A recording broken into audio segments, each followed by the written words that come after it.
Mr. President, this is a very reckless statement coming from you. A very reckless statement coming from a statesman. Whenever NDC is in government. And the one na domi market for man kase. Kusasi for ne doors chairman police for, which is a fact. Na se kusasi for ne doors on dia. And the more inciting to kwanwa. And I'm say MPP wa ben muntino. Kusasi for ne gbe say momo ba. And I'm betting me abo momo kom to kwa. It won't koto aba momo. And the kusasi for were all over the country. Precisely. It is a wasimoko opposition. And antokwa badia. And the one in nunu to kwanim. Medafo efa boko entokwa eyade se yewia jonjo mani Mahama na no atumubi se eye otumfo osei tutu a otoso mienu fa na no entumubi fi se waye bi pen na ogidi se woka bokofo ayade hia wo mo hono no omo betimi amantokwa na no abrase na no eno Okatakyie Afrifa ekasade afa on se da bi eye opem so de enya de se wo so na no koto boko nsensem bia yema eye domahene ono ena mfa na no enkotu fi se domahene ena wo so yo kansem edefa eye otumfuo ho ono ena esiese na kunwa ena otumfuo kunwa eye pe etisisi an domahene ena nkono mfa na no enkotum na bakofuo enjai entokwane ko ene Okatakyie Afrifa e kan semebri e fa ntokwa ekoso e wo boko medofo yentie bi emra sa topic we was very sensitive. Deck. What boko ntokwa no woni ma de buy woni na bebe chance free oti ase kura obi mayen kan su dua se mo kai Rwanda ntokwa no Rwanda genocide no boko ntokwa na nyini che no more fire obi me no ka say boko nkwa ni the only place in Ghana omoni I think Alabanyo ni nkonya obi and for the past 25 years yamo omo da na dwubia from 6 to 6 ya pass mra mako executive instrument mako 200 on boko fight obi and you be sure there. You have baby free baby. I dear Kuran Tokwano, Kusasi for ho, Mampusi for ho, and then Tokwano Kurano, a Yakusasi Mampusi for Bokunkwan Echo, and Atera, a Koyamian Mosi for so, Atera, and Tokwano Kurano, a bin free baby or Mu Ramwana, Mampugu for Wobokina, a dear Nessie, or Mobekandia, a politician, a dear role no mu play. These are relevant questions we will ask. A dear Tikwan so be na yebra jomama ka asembi wo se boko no MPP eba aban mu a na ye hey NDC ba aban mu a na ye hey ye behwe ni nyina we will ask the questions ye den NDC wo aban mu a enye hey na we kura na NDC wo ba ana asa ye hey it is ampasa ye hey dia e die nti na ye hey we will look at the history obi and political influence one mo na finance wo mo e die etu o mo use wo very scary and to kwana tra bedru say kobi yetimi enya akukudro e shooti IGP car and IGP is begging so mo oni e nyantie say IGP Christian Tete you no wakoboko no and was say boko for mrantie and for motru mu ho no power mache wo tieni o IGP said yana hanu wo power match o say o mo fatuo ni mu ho na se do police recruitment or be prioritize wo mo so prioritizing them means that be mo first a year right of a year entry as opposed to it man prison ku say form to mu ho me tell am so dey nya no kore na yentie na ya setting yentie to you to lay down your arms, have confidence in us, so that together we'll work and then we'll bring peace to this area. We assure you that when it comes to recruitment, we'll give the people of Boko clarity. And so we are appealing to you to lay down your arms, have confidence in us, so that together we'll work and that will bring peace to this area.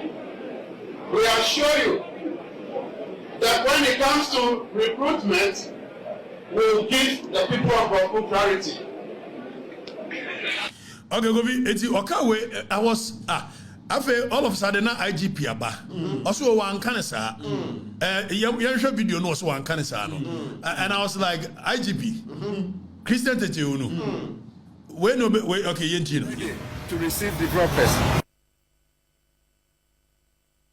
So the assurance we gave to them is that put down your weapons, and when it comes to recruitment, we'll give you the advantage to participate. Go through the normal process. I didn't say anything wider to maybe to show the requirement, but it looks as if the media is publishing something quite different. They will go through the normal process. Okay, so Mr. IGP, let's be very honest with you. Cool. I know said there are talks. Say na me support a year a dampare and I find you could see him a Diaba Trabano a day before there was a warning from one of your guys say me wo babe ya IGP me I don't care those things I'm not afraid Ejenya no kwencha mbeka but IGP and then you know nkomo you were very emphatic say lay down your arms and when it comes to recruitment we will give you priority brofo na wanti asia because so dey meka ye no e bia nya sa na me meaning. Now, the ripple effect of our 7 what can I say? Yet we are not already. And yes, there be economic reasons meeting or moko. And yes, a comedy womo. And yes, we must see a good. They are fighting based on ideology. Now IGP say, Sankrofui, Yamomo Quine, Yanum Kusasi, Mampurisi for, Yamomo Quine, Nomo Sambra military, Emera police, now for Monsieur 23 years, and may I expect Nomo Sanko. When you decode what he said, we will give you priority. At the end of the day, if Kwame Nkrumah pensu from Kwame Nkrumah pensu. And one must say, Kusasi ni mampurisi for, and to kwana yede badia. No mso mampurisi for ha, Kusasi for ha. Ni anu omo konye. Abwa ma deba ni wa eno de. O kan story no a. Ebi so na Kusasi for no ha. Na mampurisi for ba ye. Eba bo omo konto kwa. No we mo ba ye no. Stories na ebebri. Wo bi aka ne sai. We mo ba ye no.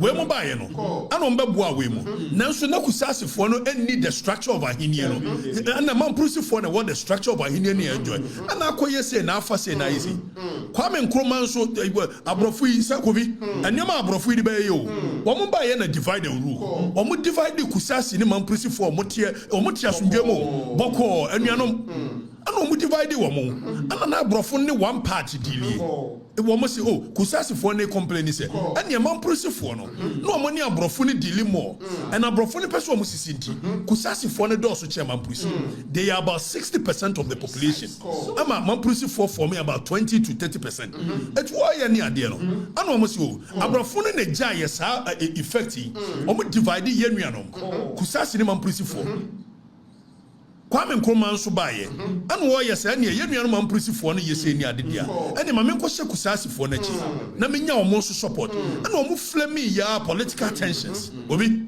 ya inflame sa political tensions ya besi newu from Kwame Nkrumah penso na Kusasi ni man police for nto kwana wo ho abesi ne wana asase ne ne dia wana bedi hine wana eboko na aba wana yesi say from 1985 besi ne ya pass executive instrument more than 200 obi afen to kwayi bejai ebejai enyai ebejai enyai ani da so te ho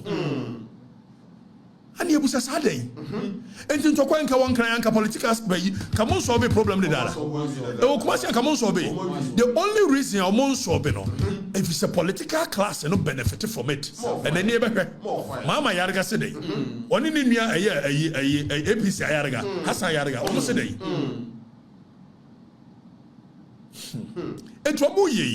Kusasi for no it is believed say omo ye tilted towards NDC omo so ye the majority and it is believed these are political tensions say man prisi for no ye tilted towards it is Dr. Mahama Bawumia so ye man prisi it why ye ne ade no omo share the wenya emo if say whenever there is tension there a benefit political class ni bi e ho ye din agobi na a benefit MPP it be ka Hawa Yakubu is it Hawa Yakubu that was the first time we winning Boku seat Emma MPP na yewra Jomama ka asem bi yenkɔ ne ntie Jomama asem yenkɔ ne ntie Your mama can say me for Boko. Or say whenever we are in power, NDC is in power, there is peace in Boko.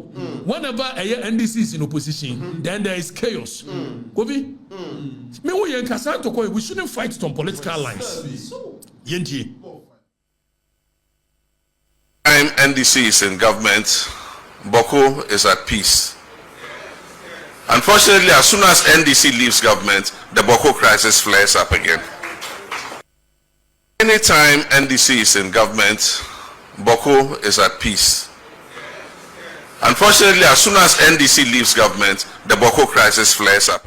Okay, so Mr. President, this is a very reckless statement coming from you. A very reckless statement coming from a statesman. Whenever NDC is in government, and the one na domi market for man kase, kusasi for ne dosu chairman police for, which is a fact. Na se kusasi for ne dosu dia, and the more inciting to kwanwa, and I'm say MPP wa ben muntino, kusasi for ne gay se momo ba, and I'm betting ya bo momo kom to kwa, it won't kotwa ba momo, and the kusasi for all over the country. It is a wasamoko opposition, and I'm to kwa badia, and the one in Nunun to Quanim.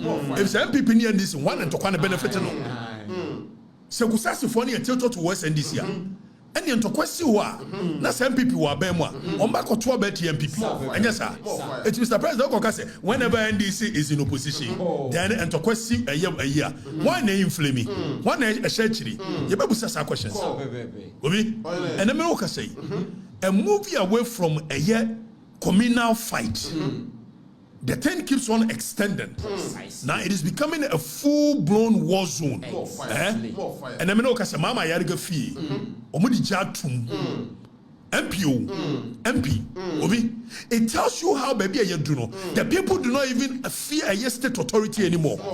Obi, your bedroom pensobia, and every day they are killing themselves. And political class, they are behind it. You busa Mama Yarga, Ugo busa Mama Yarga say also, Mema me a Imam Prisini, Mbape Kusasini, so I'm a son of the soil.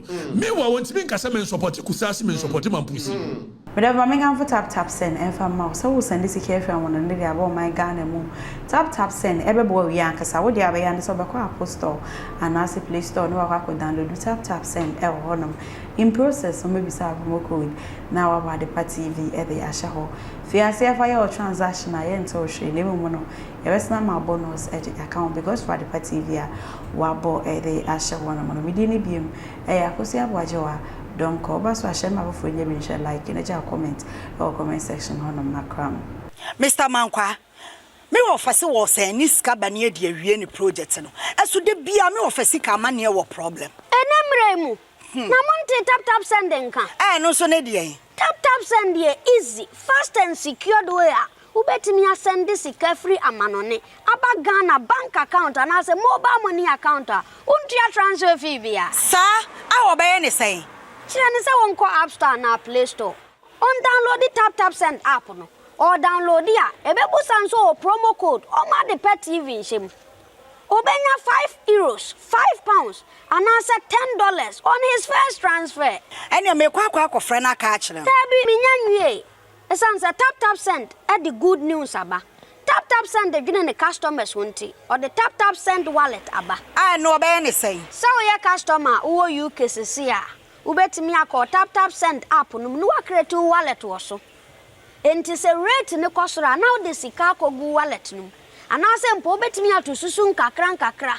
And Tiabre sema opes or send the Sikaba Ghana. No answer was send the Sikana Bagana. And I say Oba my Ghana more. What in here you sika or wallet no. Tia. And you said to say you sumo Ghana hey no. Sa pepe. Says here tap send that renashim. Copium go United Arab Emirates, Netherlands, and Austria. Tap send now. Papa no.